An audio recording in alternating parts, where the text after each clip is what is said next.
Gérard Hess, je dirige un groupe automobile avec mon frère que nous avons créé il y a une quarantaine d'années. Nous avons commencé par les marques BMW et Austin, qui étaient des marques qui étaient de très petites marques à l'époque.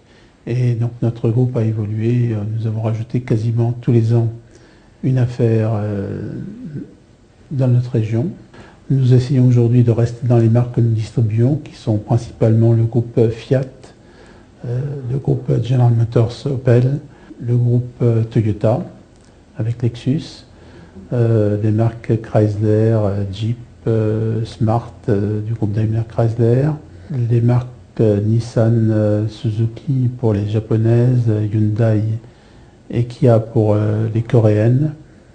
On essaie d'augmenter nos sites dans ces marques-là et puis ne pas nous diversifier dans d'autres marques que celles que nous représentons. Actuellement, Fiat remonte très fort et Toyota monte depuis quelques années pour devenir pratiquement la première marque mondiale. Nous partageons les marques, ils s'occupent principalement de certaines marques et moi d'autres. Essayons de rester dans l'Est et le nord-est de la France. Quand on gère des affaires comme les nôtres, on les gère par marque. Mais en fait, notre réussite, c'est parce qu'on a un service comptable qui suit bien toutes les affaires et la gestion de ces affaires permet de réinvestir. Ce que nous gagnons, on a toujours réinvesti. Nous n'avons quasiment jamais sorti de dividendes de nos affaires, on a toujours réinvesti. En fait, pour 2006, nous avons surtout la résurrection de Fiat, avec des nouveaux modèles sur toute la gamme. Nous pensons que la fin de l'année 2006 nous amènera la nouvelle Corsa chez Opel, qui va également redynamiser la marque. Toutes les marques essayent de sortir de nouveaux produits. On va beaucoup de choses, je crois qu'on va de nouveau être performant.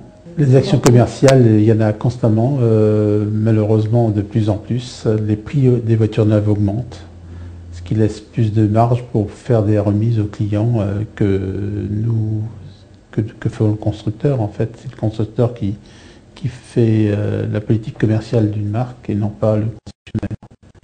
Les concessionnaires sérieux ont beaucoup d'avenir puisqu'il y a des regroupements qui vont se faire autour de ces concessionnaires sérieux et les autres ont déjà disparu. Copes, on a montré qu'on s'est bien développé grâce à cette nouvelle politique commerciale des constructeurs et à ce nouveau règlement européen. Je pense que ça a profité à certains et ça a été fatal pour d'autres. Les politiques de Bruxelles n'ont pas été favorables aux clients, en fin de compte. Il y a eu un resserrement de la distribution autour du constructeur et de certains concessionnaires qu'ils ont choisis. Et surtout, des prix qui n'ont pas été, contrairement à ce que pensait Bruxelles, diminués, mais au contraire, les prix ont augmenté. Non, c'est quelque chose que nous n'envisageons pas. Je pense qu'en Allemagne, en Belgique, il y a des distributeurs très très puissants, beaucoup plus puissants encore que les distributeurs français. Je ne pense pas que ce soit l'avenir pour nous. Nous essayons d'être parmi les meilleurs dans les distributions que nous faisons, parmi les meilleurs de notre région. Nous essayons d'être performants.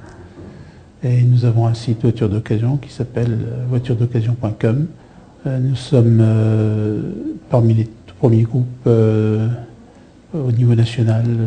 Nous estimons que nous avons fait notre travail pendant de telles années. Et puis nous, au niveau du groupe, on a progressé, on a augmenté pratiquement, on a remplacé tous les immeubles anciens et vétustes par des beaux immeubles neufs et nous avons de très belles affaires sur la région.